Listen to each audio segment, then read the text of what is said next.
नमस्कार साधकों, स्वागत है आपका हठयोग में। इस वीडियो में मैं आपको मत्स्येंद्रासन और अर्ध मत्स्येंद्रासन जो बहुत ही रहस्यमय, अद्भुत, शक्तिशाली हठयोग का एक आसन है, उसके बारे में बताने वाला हूँ। तो चलिए शुरू करते हैं। मत्स्येंद्र ऋषि इस आसन को किया करते थे, इसलिए उनके नाम से इस आसन का नाम पड़ा। योगी मत्स्येंद्र शिवजी के बहुत बड़े भक्त थे। कहा जाता है कि एक बार शिवजी एक द्वीप के किनारे पार्वती जी को योग आसनों का रहस्य समझा रहे थे। वहाँ एक मछली ने शिवजी का उपदेश सुन लिया।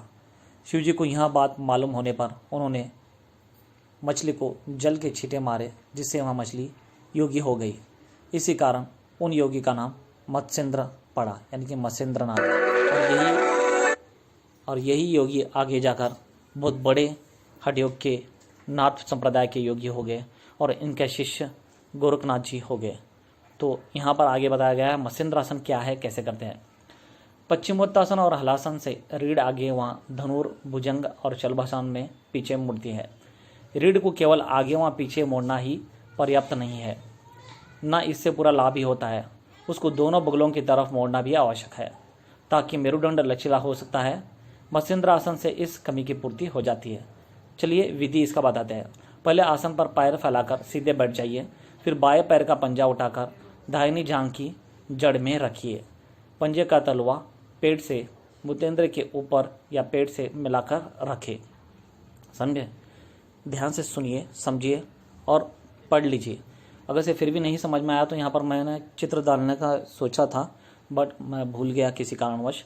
तो आप कहीं पर भी देख सकते हैं मत्स्येंद्रासन जो है कैसा करना है, वो आपको जिसका चित्र भी मिल जाएगा।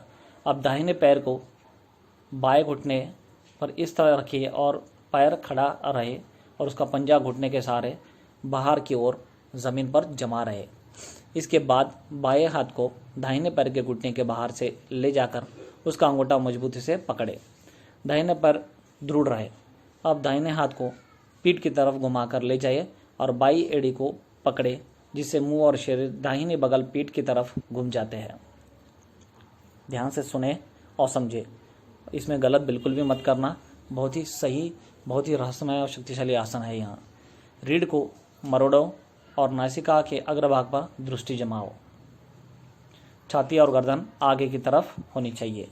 तो यहाँ पर देखिए बताया गया है मत्स्येंद्रासन कैसा करना है, उसकी विधि कैसी है, उसके लाभ बहुत ही चमत्कारिक लाभ है, अत्यंत शक्तिशाली लाभ है। हठयोग का एक सबसे रहस्यमय, अद्भुत, आश्चर्यजनक इसे आसन हम कह सकते हैं। रीढ़ की हड्डी और छाती को सामने नहीं झुकना चाहिए। सीधे तने रहकर दूसरे अंग पीछे की तरफ जितने घुमाए जा सके उतना घुमाए तथा सांस धीरे धीरे ले। यहाँ पर सांस लेना है धीरे धीरे। बहुत सारे लोग यहाँ पर सांस को रोक देते हैं या बहुत ही तीव्र गति से लेते हैं। यहाँ पर धीरे धीरे सांस लेना है और रोकना भी नहीं है। यह आसन बारी बारी से दाहिने और बाईं ओर से करना चाहिए। पहले अर्ध मत्स्येंद्रासन करने से इसे करने में सरलता होगी, तो वो भी हमने यहाँ पर बताया है। आरंभ में शरीर साधने में कठिनाई हो तो हाथ पीठ की तरफ घुमाने के बजाय हथेलियों को ज़मीन पर रख सकते हैं। सहजता होगी, आपको ज़्यादा कठिन नहीं होगा। पहले आपको सामने हाथ रखकर कर सकते हैं, बाद में आपको पीछे ही लेना है। इससे सहारा मिलेगा, वहाँ सरलता होगी।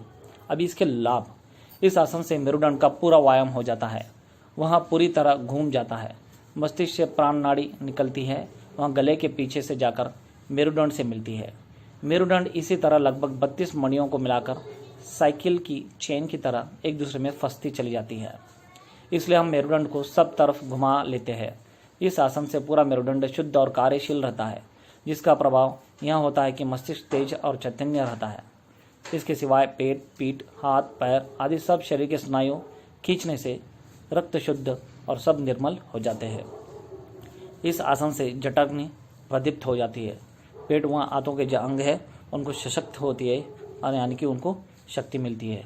तो यहाँ आसन से पूरा आपका मेरुदंड जो है वो लचीला बन जाता है और उसमें जो भी रोग था वो सभी नहीं के बराबर हो जाता है। पेट वहाँ आंतों के जो अंग है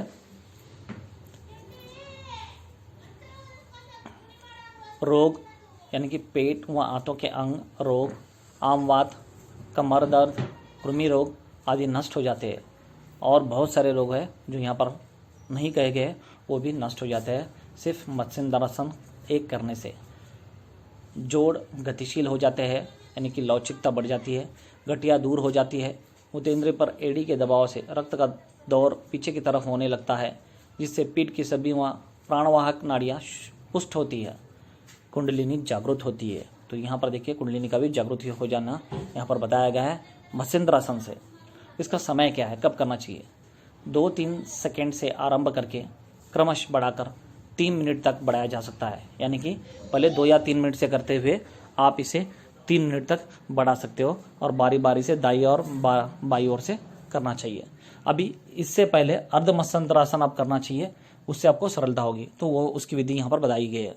प्रारंभ में पूर्ण मत्स्येंद्रासन के करने में कठिनता होगी, इसलिए पहले इस आसन को करना चाहिए। इसकी विधि: आसन पर सीधे बैठकर बाएं पैर की एड़ी को गुदा और मूत्रेंद्र के बीच में सिवनी पर रखिए। एड़ी ऐसे मजबूती से रखिए कि वहां से हट ना सके। इसके पश्चात दाहिने पैर की पिंडली को बाएं पैर की जांघ पर इस तरह रखें कि दाहिने पैर कमर के पास जमीन से छूता रहे। फिर दाहिने पैर के खड़े घुटने पर बाएं हाथ की कोहनी सीधे रखें। अब घुटने को पीठ की तरफ थोड़ा सा घुमावे। यहाँ पर देखिए बहुत सरलता से बताया गया है, आप ध्यान से सुनिए, समझिए, फिर करिए। नहीं समझ में आ रहा तो इंटरनेट पर कहीं पर भी आप इसका चित्र जाकर देख सकते हैं। ठीक है, पहले अर्ध मत्स्येंद्रासन करना है, फिर बाद में पूर्ण मत्स्येंद्रासन करने में आपको सफलता होगी। जिसे माँ कोक रखे, अब घुटने को पीठ की तरफ थोड़ा सा घुमावे, जिसे वहाँ कांख के पिछले भाग को स्पर्श करे, यानी कि आंख के पिछले भाग को स्पर्श करे। बाएं घुटने को बाएं हाथ से पकड़े और बाएं कंधे के जोड़ पर जोर देकर रीढ़ को धीरे धीरे घुमावे। वहाँ दाहिने और अच्छी तरह घुमावे। अपना मुंह भी दाहिने तरफ जहाँ तक हो सके घुमावे। इसे दाहिने कंधे के सीध में लावे। दाहिने हाथ को पीठ के पीछे जाकर उससे बाई जांघ को पकड़े। इसी प्रकार दाहिनी ओर भी करे। तो यहाँ पर जैसा बताया वैसे दाहिनी ओर भी करना है। इसमें आगे को झुकना नहीं चाहिए। इस आसन में आगे बिल्कुल भी झुकना नहीं है, तो वो ध्यान रखिए। तो बस इसके जो लाभ है वो सभी आपको मिल जाएंगे। जो इसका रहस्यमय शक्तिशाली है जो बताया गया है वो भी आपको सिद्धि मिल जाएगी। अब इसके लाभ, अर्ध मत्स्येंद्रासन के लाभ भी बताया गया है। इस आसन से झटकनी व भूख बढ़ती है, भयंकर बीमारियां दूर होती है, कुंडलिनी को जागृत करती है। तालु मूल में चंद्र का निवास है, उससे जो अमृत स्रावित होता है वहाँ झटकनी में मिलने से नष्ट हो जाता है, परंतु इस आसन से वहाँ रुकता है। पूर्ण मत्स्येंद्रासन के लगभग सभी लाभ इसमें है। चलिए, बहुत ही अच्छा है। देखिए सभी लाभ आपको अर्ध मत्स्येंद्रासन में भी मिल रहा है और सस्ता से हो रहा है। तो ये पहले आप करने का प्रयत्न कीजिए। नहीं हो रहा है तो मुझे कमेंट्स कीजिए, मैं आपको मदद कर दूंगा। अब इसका समय क्या है? 2-3 सेकंड से आरंभ करके क्रमश 10 सेकंड तक आप इसे बढ़ा सकते हो, यहाँ पर बताया गया है। ठीक है, तो देखिए बहुत ही सहज और सरल, शक्तिशाली, रहस्यमय आसन मत्स्येंद्रासन है, अर्ध मत्स्येंद्रासन है। तो मुझे लगा मैं आपको बताऊं। हठ योग का एक प्राचीन आसन है, रहस्यमय आसन है। तो इसे ध्यानपूर्वक समझ कर दीजिए, गलती बिल्कुल भी मत कीजिए। पसंद आया तो लाइक कीजिए, शेयर कीजिए। धन्यवाद।